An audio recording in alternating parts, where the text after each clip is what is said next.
KIP kuliah itu kan. Oke. Nah, itu bagaimana regulasi KIP kuliah itu kebanyakan inilah kehidupan mahasiswa itu hedonisme gitu. Saya yakin bahwa UKT akan melambung tinggi kembali. Ternyata habis kuliah saya harus bayar hutang, harus bayar biaya pendidikan kemarin. Pendidikan adalah tanggung jawab daripada negara, dan seluruh anak bangsa berhak untuk mengakses yang namanya pendidikan tanpa terkecuali.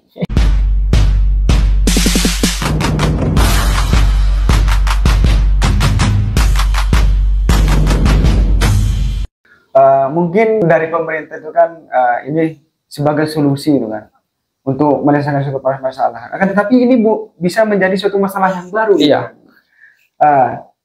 Ada kemungkinan gitu ya Mas. Apa ya, dari biasanya kan perguruan tinggi ini kan tempatnya adalah suatu mencari ilmu kan. Nah, semisal ini student loan ini diterapkan, kemungkinan dari tujuan perguruan tinggi ini akan apa ya, berhaluan lain ya. Semisal berubah menjadi suatu perusahaan jasa apa ya, itu jasa pinjaman itu tadi gitu, kepada mahasiswa ya. Kemungkinan seperti itu gak gitu? Iya. Sebenarnya pemerintah sudah menjawab ya, nanti kan skemanya seperti apa, soalnya ada institusi yang kemudian menyelenggarakan. Cuma menurut saya dampak daripada ketika pemerintah memaksa untuk menyediakan student loan, saya yakin bahwa UKT akan melambung tinggi kembali. UKT mungkin di setiap kampus akan naik semakin tinggi karena menganggap bahwa ada kemudian sumber-sumber pembiayaan mahasiswa bisa lakukan dengan cara saya melakukan peminjaman, apalagi suku bunga yang semakin naik. Tentu kan, sekalipun pemerintah kemarin mengkonfirmasi bahwa ini mulai seperti apa, tentu ada suku bunganya, namun tidak dibebankan oleh kepada mahasiswa. Tapi kan masih wacana, kita belum tahu nanti ke depannya kan seperti apa. Bisa yang direncanakan, implementasi kan beda juga kan. Ya, tapi menurut saya bukan hal itu yang menjadi pokok permasalahan kita hari ini. Bahwa memang ternyata ada masalah struktural yang harus kita selesaikan terlebih dahulu. Student loan menurut saya bukan sebuah jawaban untuk mengakhiri ketimpangan pendidikan yang ada di Indonesia. Kira-kira seperti itu ya. Namun kan kalau kita lihat hari ini, ada banyak sebenarnya yang pemerintah coba canangkan, misalnya memberikan beasiswa dan yang lain kepada kepada mahasiswa. Mungkin teman-teman sering mendengar bidik misi kalau dulu ya, sekarang mungkin adalah KIP ya, KIP kuliah gitu-gitu. Ini kan dianggap sebagai sesuatu yang mereka sudah lakukan dari luar menjawab. Cuma kan ada lagi masalah yang sebenarnya orang jarang melihat. KIPK atau bidik misi itu akan diperuntukkan bagi mahasiswa yang kurang mampu. Ya, seharusnya kepada yang kurang mampu. Iya, kurang mampu, tanda kutip mungkin yang miskin dan berprestasi. Ya, juga berprestasi. Berprestasi. Nah, bagaimana kemudian anak-anak bangsa yang sudah kurang mampu atau misalnya dalam kategori miskin tapi juga tidak berprestasi? Nah, itu gimana? Apakah kemungkinan nanti pemerintah mengeluarkan kartu baru gitu? Nah, ini kan akan menjadi pertanyaan besar kan. Belum lagi seleksi bidik misi atau KIPK itu yang sangat ketat, gitu kan? Artinya di sana anak juga harus disuruh bersaing lah dan lain-lain. Iya kan? Soalnya terus kemana anak-anak itu? Apakah ada pengecualian bagi yang kurang mampu juga tidak berprestasi? Itu kan akan menjadi pertanyaan besar kan. Namun kan pemerintah itu kan tidak tebang pilih kan. Mereka itu menyelenggarakan pendidikan ya harus seluruh anak bangsa punya hak yang sama untuk maksud namanya pendidikan. Nah, tapi kan hari ini kita lihat ada kemudian gap-gap yang terjadi. Jadi sebenarnya menurut saya ini kan penting untuk kita diskusikan bagaimana menjawab isu pendidikan hari ini. Yang menjadi yang menjadi mungkin alasan dari pemerintah kenapa pendidikan hari ini tidak bisa diakses itu kan menganggap bahwa ternyata biaya pendidikan hari kan jadi sadur sekitar 20% dari APBN kan. Dan 5%-nya dan cuma 5% dialokasikan untuk pendidikan dana pendidikan. Artinya hanya sekitar 0,4% dana dari APBN yang disalurkan untuk pendidikan tinggi. Itu sangat jauh dibandingkan negara-negara yang lain. Bagaimana kita ingin memproyeksikan SDM yang unggul ketika hanya untuk mengakses pendidikan itu dibatasi, tidak bisa diselenggarakan, mungkin dipaksa lagi untuk masuk pendidikan dengan cara meminjam dan lain-lain. Itu kan menurut saya ada sebuah bentuk ketidakberpihakan pemerintah untuk menyelenggarakan pendidikan. Kira-kira seperti itu, Mas. Ada hubungannya juga nggak terkait dengan tadi yang disampaikan oleh Mas dari apa namanya dana yang dari APBN yang dilunturkan untuk dana pendidikan khususnya di perguruan tinggi itu ada hubungannya nggak dari program pemerintah untuk efisiensi anggaran itu? Iya, sebenarnya kan ini kan sudah jelas ya aturannya bahwa 20% APBN untuk pendidikan, dan ternyata di aturan selanjutnya ternyata yang saya lihat itu beberapa hal yang sudah saya baca, nanti 5% itu hanya dialokasikan untuk perguruan tinggi, selebihnya itu pendidikan menengah, pendidikan SD, SMP dan SMA itu yang kurang disalurkan ke sana. Belum lagi ikatan dinas dan lain-lain. Dan jumlahnya itu hanya 0,4% dibandingkan negara-negara lain yang ada 0,7 bahkan 1,4% dari APBN itu disalurkan untuk pendidikan. Dana pendidikan tinggi. Iya. Balik lagi ya, ini sangat menarik ya, tetap menarik terkait dengan pembahasan student loan ini kan. Mungkin dari pemerintah itu sendiri dari zamannya Pak Nadiem gitu kan. Itu kan sebenarnya sudah dibahas oleh Komisi 10 untuk pembahasan lebih lanjutnya itu kan. Itu gimana itu Mas? Dalam artian pada saat itu pemerintah membahas terkait dengan student loan itu. Waktu itu semuanya hanya dibunyikan ya di pemerintahan di DPR waktu itu, sebenarnya tidak ada pembahasan. Hanya waktu itu kalau tidak salah DPR itu menanyakan bagaimana dengan student loan, namun waktu itu Mas Nadiem hanya menyampaikan bahwa skema ini masih dirembukan, masih dibuat mekanismenya seperti apa. Nah, ternyata setelah Mas Nadiem ada proses transisi kepemimpinan, ternyata tiba-tiba di Maret ini tiba-tiba ingin diluncurkan. Nah, kan kita tidak pernah melihat partisipasi publik seperti apa, mekanismenya seperti apa dan lain-lain. Jadi menurut saya ini ya perlu ditransparansikan mulainya seperti apa, dan itu kan tidak diberikan. Tiba-tiba hanya ingin diluncurkan nanti di Agustus di September. Kita tadi balik lagi kita berbicara program pendidikan itu kan. Sebenarnya kan pemerintah itu kan harus memberikan sebesar-besarnya subsidi kepada peserta didik ya. Karena kenapa? Itu menjadi suatu masa depan bangsanya. Ini baru-baru kali ini kan banyak nih Mas. Kita berbicara subsidi semisal dari KIP kuliah itu kan. Oke. Nah, itu bagaimana regulasi KIP kuliah itu kebanyakan inilah kehidupan mahasiswa itu hedonisme gitu. Oke. Jadi kan ini sesuatu yang menarik ya terkait dengan ternyata ada korelasi pemberian beasiswa dengan gaya hidup yang hedonis. Ini kan cukup terjadi, mungkin teman-teman juga pernah melihat ada temannya yang menerima beasiswa tapi dia hidupnya mewah di sosmed ya, membeli liburan kemana, HP terbaru dan lain-lain. Itu saya pengalaman yang cukup menarik.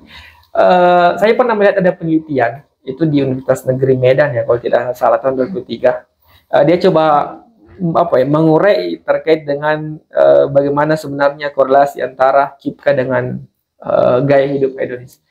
Ternyata hasil penelitian tersebut menunjukkan ternyata ada signifikan, ada cukup signifikan ternyata gaya hidup penerima KIPKA itu gayanya hedonis. Jadi kan ada sesuatu masalah yang menurut saya ini cukup unik ya terjadi. Sembari ada banyak kemudian jutaan anak-anak bangsa yang tidak bisa mengakses pendidikan, namun ketika diberi kesempatan ternyata tidak diperuntukkan kepada tempatnya. Namun yang saya sampaikan bahwa ini tidak semua terjadi ya untuk penerima KIP kuliah. Cuma memang ada fenomena yang terjadi seperti itu. Ya mungkin jumlahnya cukup besar ya penerima KIP kuliah yang hidupnya yang cukup hedonis.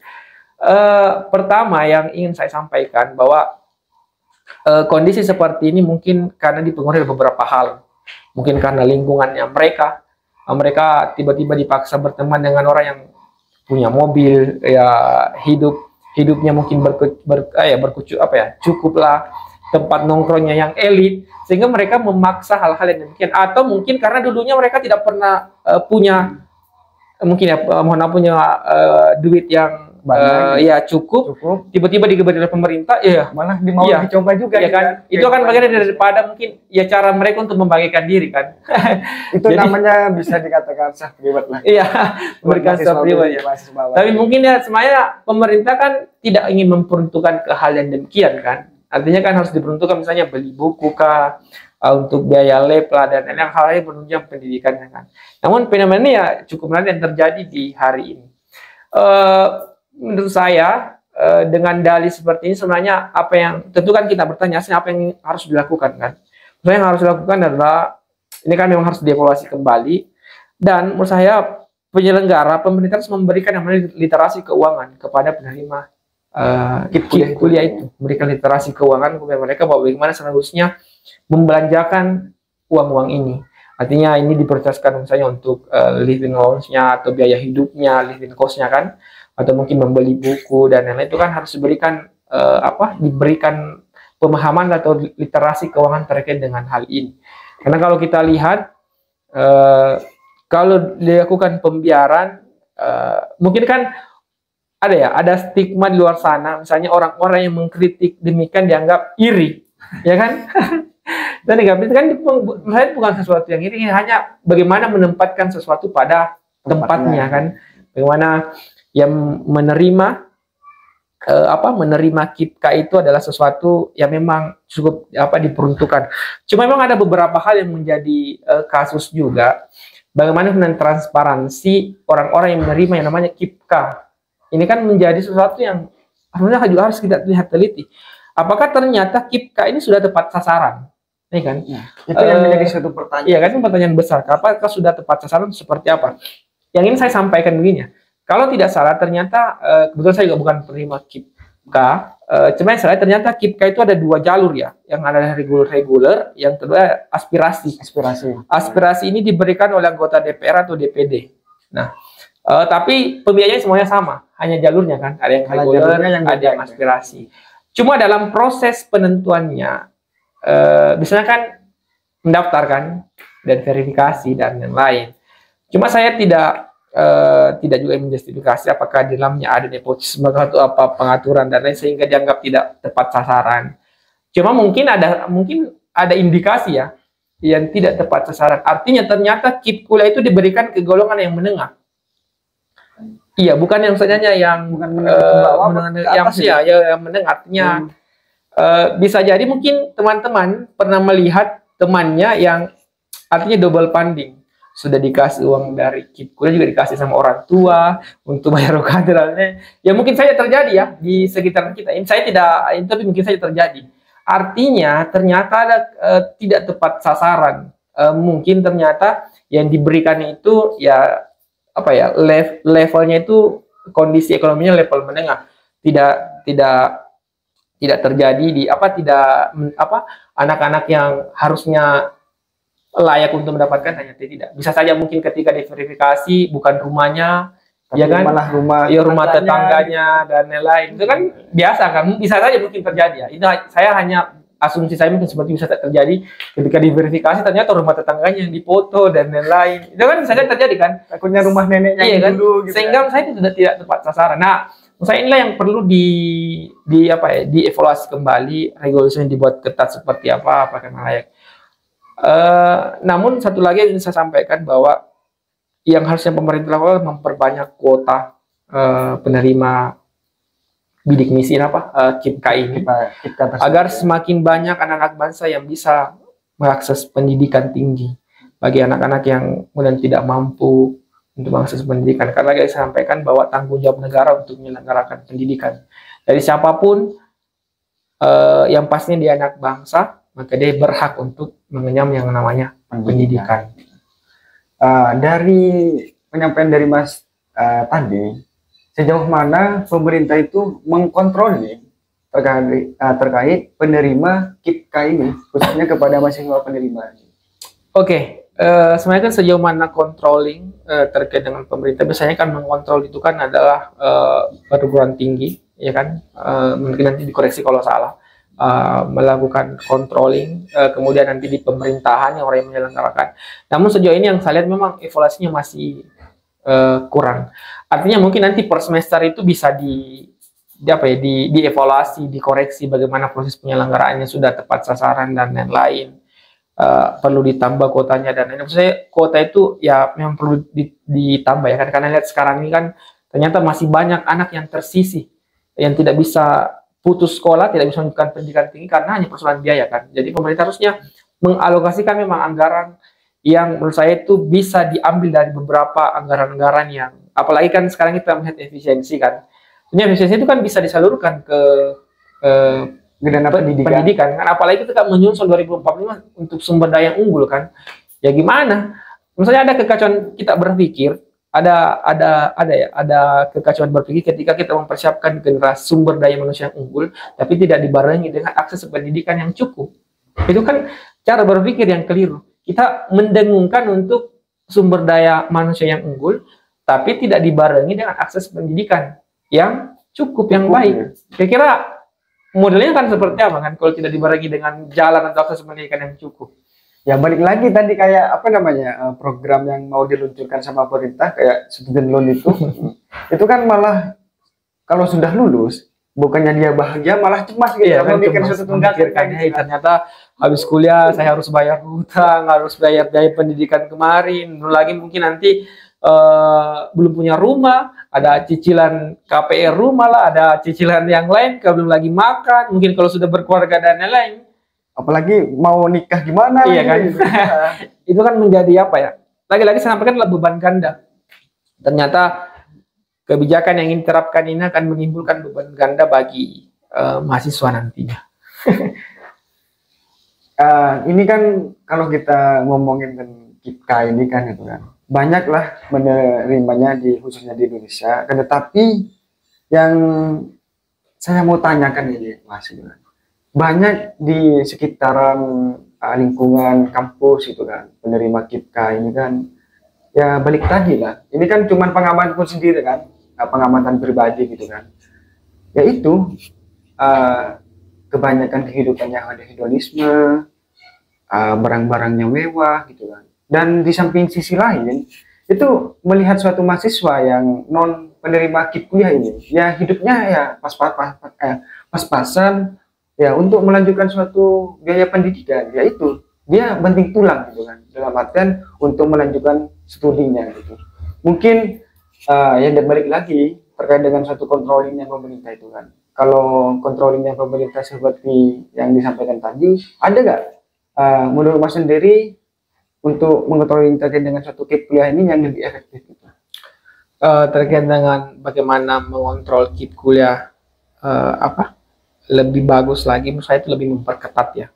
Sebenarnya regulasinya kan sudah bagus kan. Maksudnya menurut saya regulasi pendidikan sudah bagus, harus ada batas-batas tertentu yang harus dipenuhi, misalnya pendapatan keluarga bagaimana dan lain-lain. Cuma mungkin dalam proses pelaksananya ini yang tanda kutip agak sedikit bermasalah di lapangan. Bagaimana proses verifikasinya kan sebenarnya ini yang perlu dikontrol.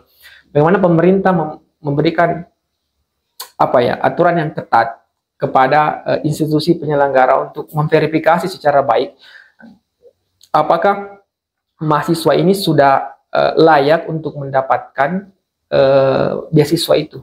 Artinya seperti kasus yang tadi ternyata hedon dan lain-lain itu kan sebenarnya sekalipun mungkin kita punya kesempatan yang sama, cuma menurut saya itu harus mungkin ada lebih prioritaskan. Ternyata masih ada teman-teman kita, adik-adik kita, sahabat-sahabat kita yang ternyata secara kemampuan itu tidak bisa membayar UKT, bahkan mungkin hanya untuk makan, hidup sehari-hari agak susah.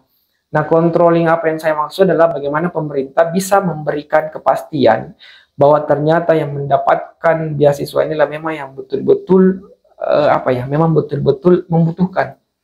Jadi tidak ada lagi kemudian kasus-kasus yang salah hedonis, yang salah sasaran lah dan yang lain. Jadi mungkin hanya pemerintah ya cukup memberikan memberikan penekanan harus transparan, harus lebih ketat lagi kepada mungkin penyelenggara yang depannya yang memberikan asesmen kepada calon penerima KIPKA itu.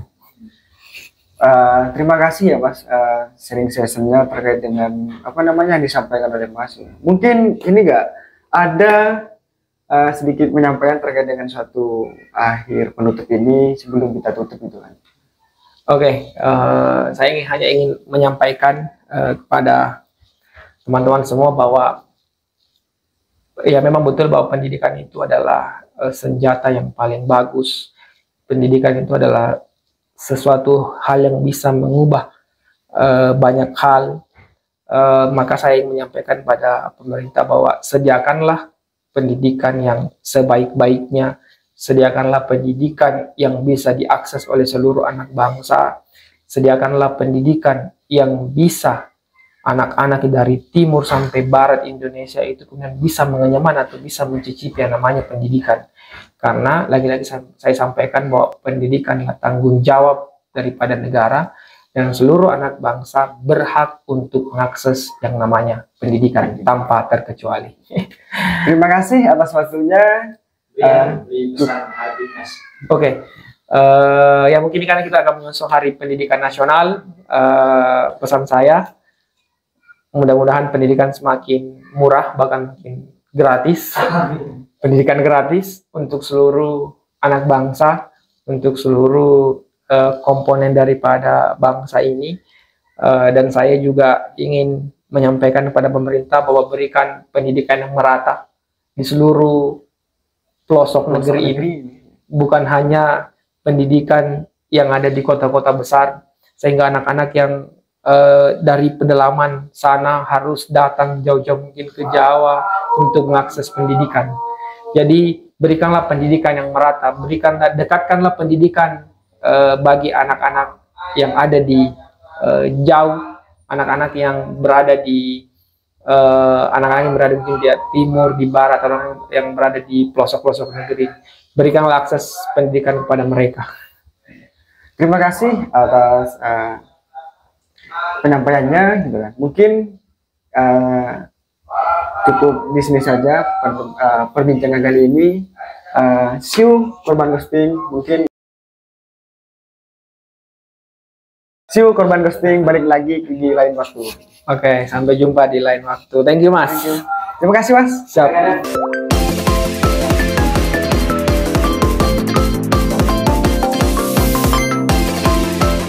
Tahun berganti, tantangan pendidikan negeri ini kian nyata. Di tengah upaya memperluas akses belajar, wacana baru pun tiba, student loan, pinjaman pendidikan yang menjadikan harapan sekaligus memantik perdebatan. Sementara itu, beasiswa yang seharusnya menolong terkadang malah disalahgunakan. Dana yang semestinya untuk ilmu berbelok arah membiayai gaya hidup yang semu. Di antara peluang dan kegamangan, kita perlu bertanya, mampukah student loan menjadi jembatan ke masa depan? Akankah beasiswa tetap bermakna atau justru ternoda oleh budaya hedon yang mengkhianati cita-cita? Tugas kita semua untuk menjaga asa pendidikan Indonesia, menyimak denyut keresahan dan menyuarakan asa perubahan demi generasi penerus yang tak hanya cerdas tapi juga berintegritas. Indonesia bermimpi menjadi negara yang besar, dan pendidikan adalah jembatan menuju ke sana. Namun, jembatan itu rapuh jika dibebani utang yang mencekik atau dinodai gaya hidup yang mengkhianati makna perjuangan. Student loan bisa membuka pintu, tapi juga bisa menjebak dalam pusaran utang. Beasiswa bisa mengangkat derajat, tapi juga bisa melunturkan niat jika salah dikelola. Semua bergantung pada niat, kebijakan, dan integritas. Pemerintah harus bijaksana, masyarakat harus kritis, dan generasi muda harus tetap menjaga idealismenya. Karena pendidikan bukan tentang sekedar ijazah, tetapi juga membentuk manusia yang berdaya, berkarakter, dan bermartabat. Sampai di sini perjumpaan kita di Romanesia. Teruslah belajar, teruslah bertanya, teruslah menjaga Indonesia. See you, Korban Ghosting.